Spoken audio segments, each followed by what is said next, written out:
Come on. Come on. Come on. Let's go.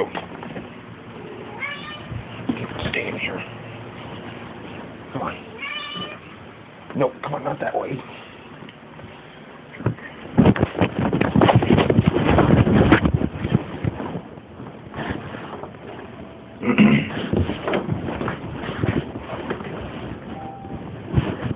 Let's go to the village for a bit.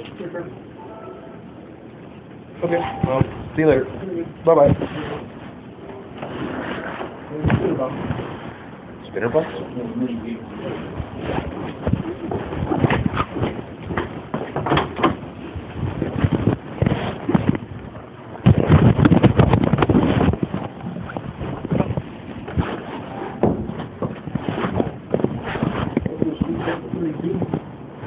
You still in Florida? They're behind the Phillies, but they're wild card here right now. Unfortunately, home run off the Zeke. When did he get over to Atlanta? This year? Year before? You could always tell he was going to be something in Florida, but how the hell are you going to get attention playing in Florida? Carey's a big bat. He's still a second baseman, presume? Carey's a big bat for a second baseman. They were saying they're talking about streaks earlier on MLB. Ted Williams is the longest hitting streak was 20. Wow. That's how fluky hitting streaks are. It was probably for his entire career, 23 games off one, 23 games off one, 23 games off one. I bet he didn't go too many over 10s. I would bet not. I'd be curious to see, and not too many.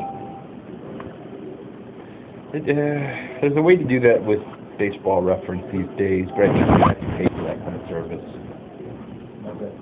They definitely have, and it's kind of mean because they give you just enough of the pay service free to like what your lips, because you can sort like the super famous people by all of that stuff, like Barry Bonds and Babe Ruth. You can get all of that stuff, but to get it for Tony Canigliere, you got to pay for it. It's here for free. I don't know why that was the first name that popped into my head.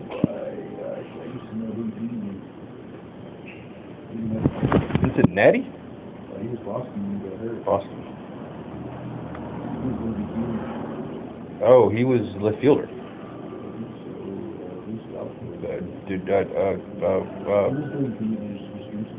I thought Yastrzemski took over for him.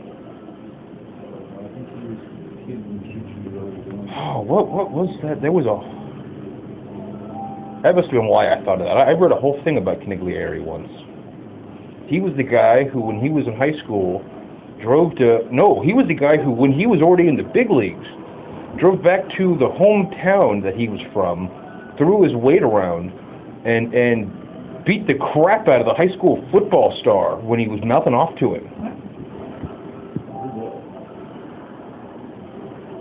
Yeah. And Canigliere. You should read his Wikipedia page sometime. It's fascinating. It's fascinating. Tony Canigliere. One of the absolute best for just a little while. I had totally forgotten. I'd read a whole thing about him once. You should definitely check out Canigliere. Bye.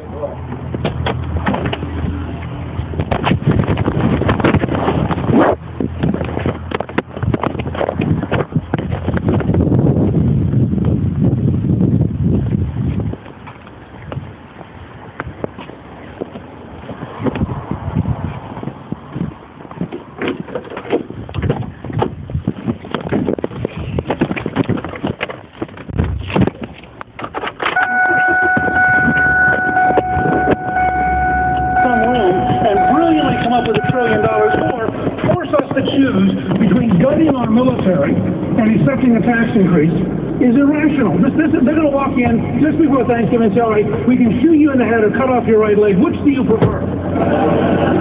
Well, they ought to do is scrap the committee right now, recognize it's a dumb idea, go back to regular legislative business, assign every subcommittee the task of finding savings, do it out in the open through regular legislative order, and get rid of this secret phony business. Newt Gingrich in last night's GOP presidential debate. And on that note, welcome to First Amendment Friday on the Lars Larson Show. You know how this works? You can sound off just like Newt did. I'll tell you something. I was really impressed with Newt Gingrich last night. I'm willing to go so far as to say that I think the former Speaker of the House actually won last night's debate. That does not mean that I believe that he is going to be the nominee. And in fact, I consider Gingrich a good friend of this program. I don't think he's right on everything.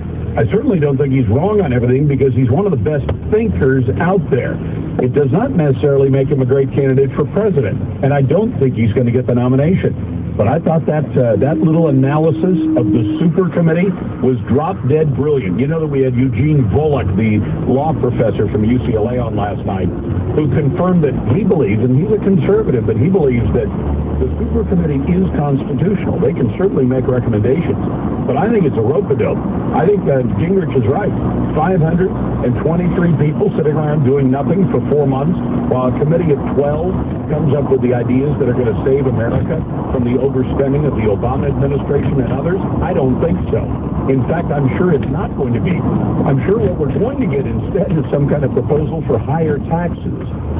We're going to get a proposal in which the Democrats do this. They say, we know we couldn't get higher taxes before. President Obama tried that. He offered the Republicans $4 trillion in cuts if they would accept $1 trillion in new taxes and a couple of $1 trillion in new borrowing.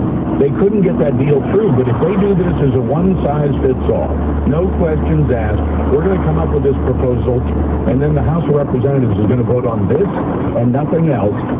Yeah, that might just get through. We might force the Republicans as we're heading toward Thanksgiving and into the holidays, and as America's economic gloom and doom deepens, we might just be able to force them into a position where they can't refuse to do it. New taxes, higher taxes. Exactly what the president said the other day after the deficit deal was done. He said he wants higher taxes. Now he couches it in language like increased revenue. Fine. Call it what it is, Mr. Obama. Can you really just not be honest with America? If you want higher taxes, have the guts to actually ask for it. Welcome to First Amendment Friday. I do this every week. I've been for 15 years to make sure that you get the chance to sound off. 866-A-LARS. Call in with anything. And naysayers, those who disagree with my point of view, you get right to the head of the line. 866-439-5277. Emails go to talk@LarsLarson.com. You can follow on Facebook and Twitter at Lars Larson Show. Let's go to Peter. Hey, Peter, welcome to First Amendment Friday. Yes, sir. Hi, Lars. Thanks for having your show. It's a great show. And I'd like to say about Governor Rick Perry, why he's not a good candidate for the presidential race, because the Trans-Texas corridor, which he backed, which was a big thing down there in Texas, which was turned down by the people, I think, 5 times. It's a huge highway heading straight across Texas, taking up millions of acres. I'm familiar with it, but tell me this. It was never built. He backed it. If the people didn't like the idea and they turned it down, fine. But he vetoed it, 3 times? And he was also... But he believed it was the best thing for his state. Why does that make him a bad presidential candidate? Because of character. He was, his greatest supporters were the contractors and the law firms backing that highway, and which was a highway that was supposed to help transport all kinds of goods from Mexico. And it was something that the Texans did not want, but he kept vetoing it. Well, hold on a second. He's governor. Right. Texas DOT